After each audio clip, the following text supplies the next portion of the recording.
April মাসের ঘোষণা করেছেন।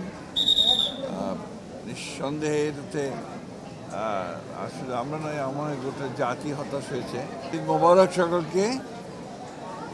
আমার অসুস্থতার সময় আপনারা দোয়া করেছেন, সেজন্য আপনাদেরকে অনেক ধন্যবাদ। আমরা সবসময় বলে এসেছি যে আমরা দ্রুত নির্বাচন চাই, এবং এটাই আমরা আপনার আশা করেছিলাম যে ডিসেম্বরের মধ্যে নির্বাচনের তারিখ ঘোষণা করা হবে।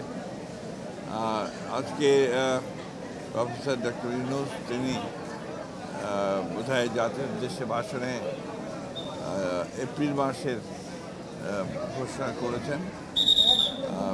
নিঃসন্দেহে এটাতে আসলে আমরা নয়, আমার গোটা জাতি হতাশ হয়েছে। এই বিষয়ে অফিসিয়াল যে আপনার মন্তব্য, সেটা আমাদের পার্টির সিদ্ধান্তের পরে আপনাদেরকে জানানো হবে।